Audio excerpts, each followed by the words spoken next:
how have you seen identity shape people's decisions, and or how have you seen people respond to a change in their working identities? Yeah, it's a good question, and I'm glad you brought it up, because so much of how we respond to things, or so much of our decision making, I think, is often driven by things that are deep within us, sometimes steeped either in how we were raised or in the signals we took from culture around us, however you define culture, whether that's in your community or just at large, right? And certainly, I think that to the point you just made, there typically has kind of been a longstanding kind of culture of working hard is a good thing, and working hard means working lots of hours, right? Or being successful is a good thing, and being successful means that you're achieving and not making mistakes. And whether or not that's true or perceived, if that's part of your identity, like in the example that you gave about your former client who's a musician, that's a lot to unpack and unwind. I mean, I think with anything, the first step is always being able to notice it and to name it, and then to being able to really hone in on, this is a thing that is deeply influencing me and that's ingrained in me. And then also to ask yourself, is this still serving me in the right way?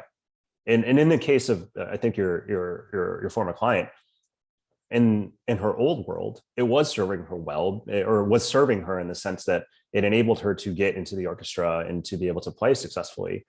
But in her new world, and I think you mentioned she worked in tech, the tech environment is a different environment where without knowing too many details of it, if it's a startup, good luck on getting anything perfect. I mean, it doesn't. And so that's one example where a long held belief, not bad on the surface, but isn't serving you in the same way because your environment has changed, the circumstances have changed, and what makes you successful in this environment arguably has also changed. And so I think the first part of it is being able to name it, and then being able to ask yourself the question, to what degree is this still serving me? Now, there's probably some nuance in there, in the sense that wanting to be correct a lot is still not a bad thing in this new environment, right? It's like, it's better, in some ways. It's not like it goes to zero, but it may not be serving in the same ways. And so I think the first thing is really being able to name it and to ask and to see how it still serves you. And similarly, I think that it's been interesting. I don't know if you've been following the Antiwork thread on Reddit, but there's an example where there's a lot of people in that thread. And for those who are not familiar with it, it's a thread on Reddit. A lot of people who are kind of are thinking in new ways about how they perceive work, a la Anti, and are really kind of against productivity culture, hustle culture, and just this general notion of overwork. But if you kind of read through a lot of the threads there, you do get a lot of people who, to your question about identity, a lot of them talk about the fact that I was raised in this way, or always thought this thing, and then I had this transformative experience, a la COVID, where I've started to really shift my thinking around all of this, and to understand some of the implications of it. And now I want to move in a new way. And I think that's an example. Some of the people in there are examples of just how that identity, kind of shifts and changes. It's with anything like that. It's not easy work. I think it is can be pretty challenging, and can also be pretty, I don't want to say traumatic, but it can be a lot to process, because you are changing and shifting your worldviews. Yeah. But if we look at it at a macro level, and I'd be curious to hear what you think about this too, humans evolve like they do. And who we are when we're young and we learn some of these things, and where we are now as we're adults, and who we'll be later in our lives, that we change, our views change, that happens. And so I hope that this gives, and I try to give permission to people to update and change, because that's what people do. Yeah, I love that I haven't seen the Antiwork Reddit in detail, but I definitely want to go check it out now, because it is true that belief systems around work are changing. You just see that in the way that boomers are talking, and Gen Z are talking, and Gen X, or whatever the different gens are. And, there's so much out there about okay, boomer, that's how you used to do work, but here's our new world of work. Right. And, there's there is a lot of conversations around like what will work be in the future, right? So many jobs nowadays don't actually have practical application anymore. It's a lot more focused on entertainment and distraction and things around those areas of life, especially as we dig deeper into the metaverse and people start having metaverse careers, which is going to be kind of crazy. Like even what we do, career coaching is it's a unique type of job that when I started doing it was pretty fringe and now is becoming very mainstream, to the point where it's like disrupting, professional training industries and things like that. And I remember when I went through my identity change, it was pretty difficult to let go of my marketer identity. I had built that up pretty strong over like a 10-year period. And I was like, I'm doing all this coaching, but I'm not a coach. I'm a marketer. And I was like, it was a very difficult transition that I had to do. And I remember sitting down and writing in my journal one day, okay, I guess you're a coach now. You've been doing it long Sure. enough that you can own that identity. And it's kind of funny to look at how those things change. And I think kind of one of the biggest drivers of the great resignation right now is that belief systems around work and the role work plays and the identity that we get from work, they're changing. When I did a road trip around the country years ago, I remember seeing how different cities had different relationships to work and how people talked about things.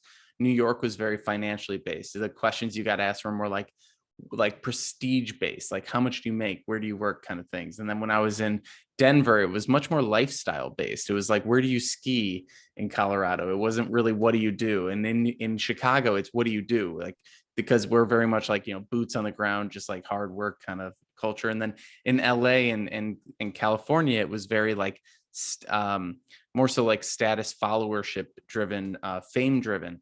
And so it was like, what's your Instagram following? Like it was the questions change depending on where you are in the country and where you are in the world. And I think those evolutions, like you put it, are what are behind this great resignation, are what are driving these. It drove hustle culture and it's driving the push against hustle culture. And I think that both are necessary in order to find the healthy medium for the individual. And when it comes down to these big shifts in beliefs, what are some of the main shifts that you're seeing in people's minds? Yeah, well, and I'm glad you brought that up. And I think you mentioned, I think, a couple of them. And I think one of them is this idea of what role it is, what role do I want work to play in my life? And as like a very tactical corollary of that, how much do I want to work? Right? Do I want to be always on? I think the thing that I often think about, particularly during COVID and during this conversation around remote work and distributed work and all of those things, we, particularly in the beginning when there was a lot of dialogue of return to work or going back, being able to return, one of the things I often thought about and brought up was asking the honest question: were things really perfect before, right, in the workplace? And if we're being honest, probably not. I think probably to varying degrees, people will have different things to say about that. But the work environment and challenges with things, they were real before March 2020, and they were going to be, if COVID didn't happen, they still would have been very real. I think that COVID shined a light on a lot of them, but they didn't start because of COVID. They may have gotten more challenging in certain ways, but they were all there.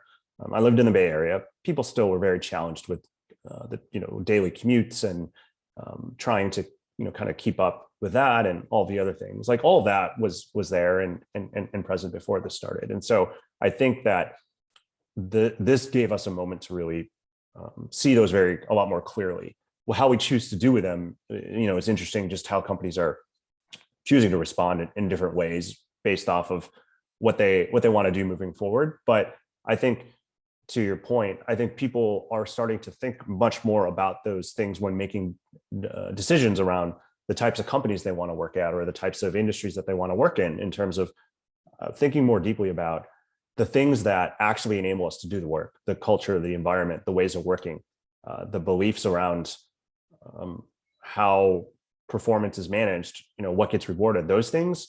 I think there's a shift in that in terms of how people are evaluating companies and what they want out of that. I think that's maybe a shift. And then I think the other shift, and the thing that really I think comes up more now than there ever was before. I mean, I think in the pre-COVID days, there are obviously things like Glassdoor and many other types of places out there where you could get information on a company and their culture. It's just much more tactical now, just in terms of the big elephants in the room, right? What's your return to work policy? Are you remote first, or what's your policy on remote workers? Really thinking about benefits, right? You know, that whole conversation has really changed a lot significantly over the past 2 years in terms of what companies are offering to people. And then maybe I would say the last thing is part of the what's really changing and shifting, or really how people are thinking about this. You know, I think that more and more people, we'll see how this plays out over the years. But there was a stat, I think, that granted, like, it was put out by Upwork, so you have to kind of take it for what it's worth. But you know, by 2027, there is going to be more freelancers than fully employed professionals. There are, you know, to give them a little bit of grace, there are some more macro trends, I think, happening in terms of population demographic shifts, things like that, which is such where there might be more people in the future that have alternative ways of working than full-time employment, right? And I think right now you're starting to see that in specific industries or specific types of professions, right? I don't necessarily think it's at large, because at the end of the day, you know, it's really hard for someone who is a waiter or waitress to work from home, or to be able to do things freelance, right? But I think there's a reason why a lot of these talent platforms like Upwork and others are growing significantly during, you know, these past couple of years, because the demand and the interest from them on both sides of those marketplaces are growing in both ways. And so I think that is also, I think, something that you know, the freelancing was a thing for sure before COVID, and, you know, over the past few years. But I think it's definitely probably gone up a little bit as companies as well as freelancers become more comfortable with this idea behind it. Yeah, I'm glad you're bringing up the idea of like how we evaluate work cultures, because Mhm. when it comes down to it, that is what is shifting, and it's constantly shifting, right? You know, there was a point in time where it was just like finances, like, you know, that's we judge companies by how long they keep an employee and how much they pay them over time, right? Like, the, you know, the ability to move up, and then it turned into sort of a passion based tech thing in the tech world. I'm evaluating the mission and of the company, and maybe there's a little bit of a veneer being pulled away where people are like, they don't actually live any of these missions, you know? And Right. so we're moving on from the passion to the flexibility evaluation. We're saying, how flexible is this company? And will they let me work in ways that I need to work that will work with me, right?